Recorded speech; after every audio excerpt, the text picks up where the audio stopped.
Welcome to Tea Talks, where young adult stories and church experience comes together into a beautiful blend to inspire us. So grab your cup, sit down, relax, and enjoy while we spill the tea.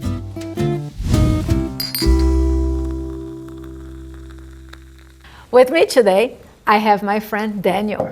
Daniel, thank you so much for joining us. Thank you. Pleasure to being here. That is awesome. Daniel, we actually had a conversation before, so I got to know you a little better. Yeah. So today we're going to get right into it. Go for it. In this book called Growing Young, where they did a research to understand what the churches that are doing well, what are they doing? And one of the things that they mention is about practicing hospitality, how important it is to be best neighbors. So I'd like to ask you, what do you think? How important that is? I think that is the number one important thing, and I'll explain why. When it comes down to hospitality, I see somebody new at church, or even new anywhere. Could be at work, could be at church, could be public, restaurant, wherever. When somebody approaches your activity, right, or is even near you, a lot of people think like, oh, you got to be a extrovert, right? There's this whole thing about introvert, extrovert, which in reality that never used. I don't know if have you heard that in the 90s or even early 2000s? Not true, not really. Not really, right? Thank you. Okay, so that words never really existed during that time because it was like everybody would communicate with each other. So whenever I see somebody new coming into church, the first thing I do is introduce myself. I think that's very common sense. You go to them, you introduce yourself, you ask them about who they are, what do they do, where did they come from, just getting to know you. Let me get to know you, right?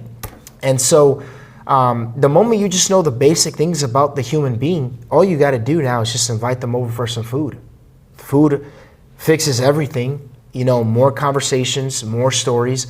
Everybody has a story, whether it's personal or whether it's where they got there or how they got there, they're always going to have something to talk about.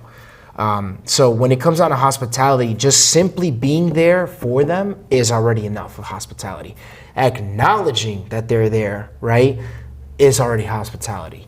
Obviously, everything else is the basics. You can take down somebody's number, text them saying, hey, man, let's go ahead and get some Chipotle, right? Or, hey, let's go for, some ice cream, right? Well, even though, it's not that healthy. But, it's hot, let's go grab a snack, something to snack on. And, of course, I always like to invite everybody to my house. I'm just a big-time people's person. So, my doors are always open. So whenever you want to come over and chill, the kids are there, wife is there, we can eat, I can cook you something up. Same thing at church. It's just similar. You just got to treat it like it's kind of your own house. And that's the way I look at hospitality. And I'm with you. I understand what the points that you made about being introvert or extrovert. But when we are church leaders and we understand the mission that God gave it to us, as church leaders, if we are introverted and if we don't like approaching people, we need to find people that are good at it, to be able to do it, because as people coming into the church, they need to have that. Do you have anything like an experience that you can share with us from churches that are doing that well, either your church or churches that you've been to? Yeah, absolutely. I'll say my church right now. I think we're doing a great job. Everything that I just explained to you, I've actually done so. Yes. I have a couple of friends. Well, they've been friends now, but I've put in a certain amount of good influence and hospitality on people to stick with us, right? Find out their interests. What do they like to do on their free time?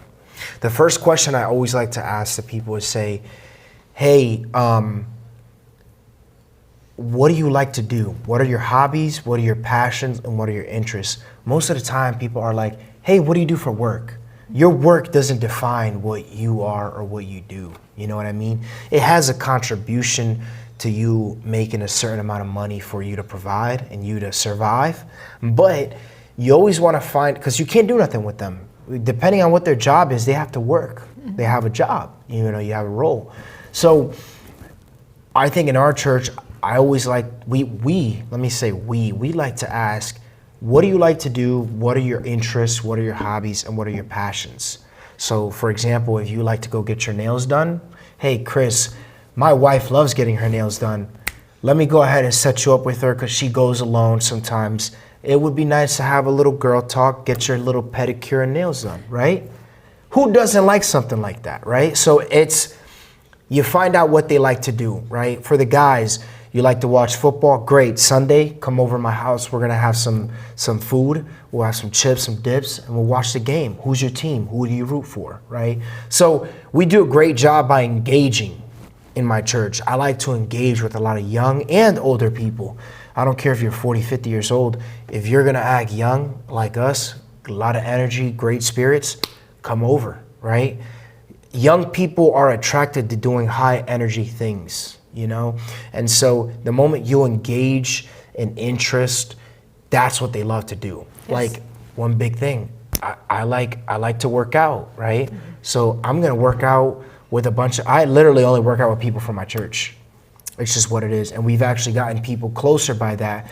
We've actually had people come up and ask, well, what church do you go to? What do you guys do? How did you guys meet? Because we're so diverse, right? So when you got a Mexican, a Dominican, a Peruvian, and an American all together working out, and an Asian, let's add an Asian in there, it's like, well, how did you guys come together to work out? It's the first question.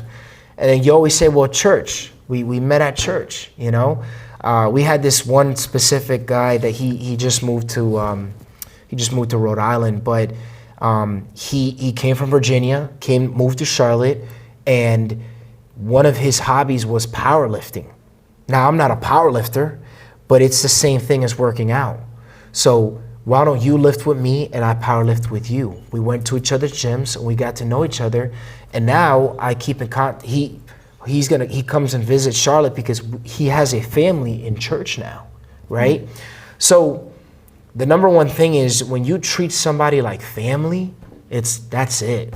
You're going to keep them for life because they have somebody that they're counting on to be there with you.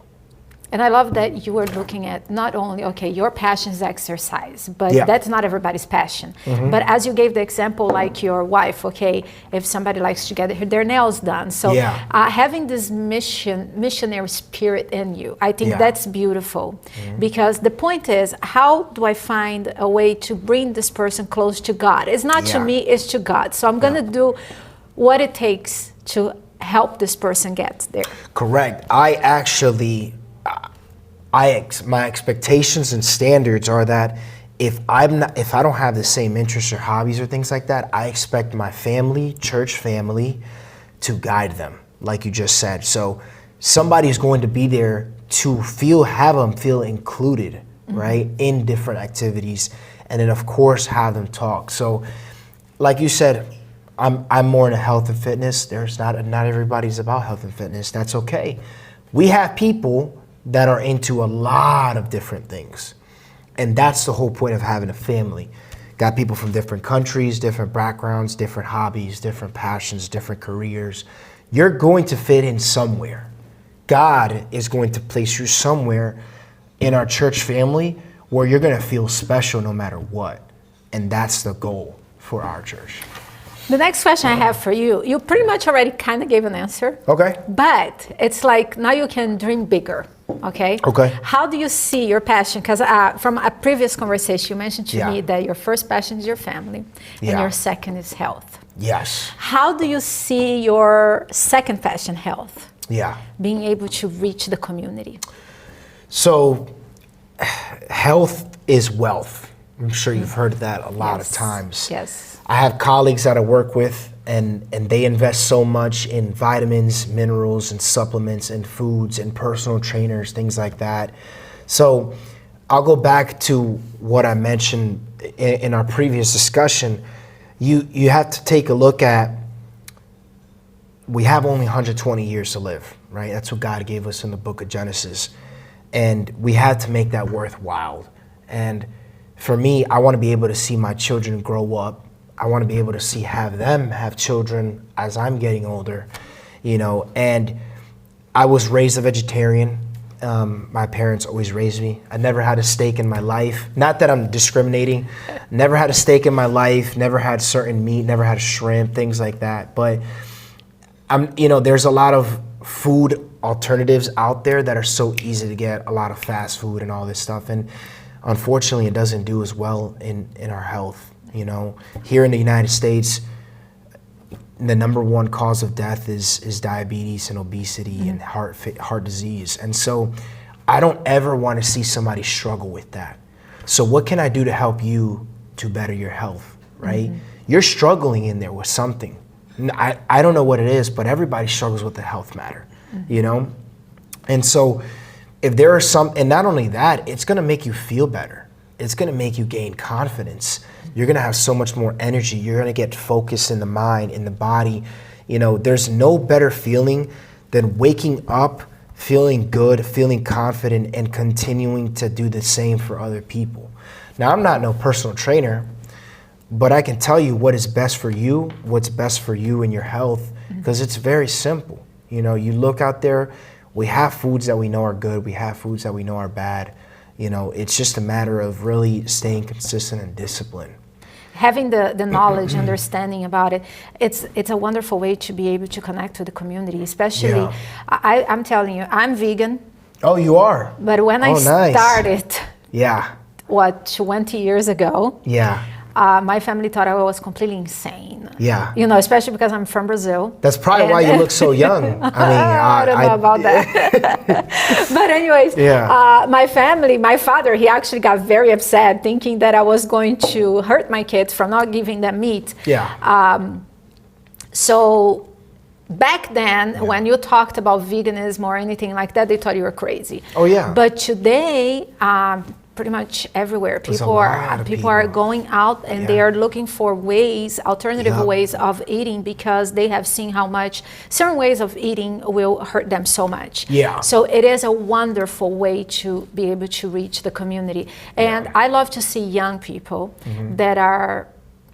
that have this missionary spirit. So this was really wonderful getting to know you a little better and hearing about your family and your passions, and even more knowing that you are at a church that is helping you, supporting you through your passions.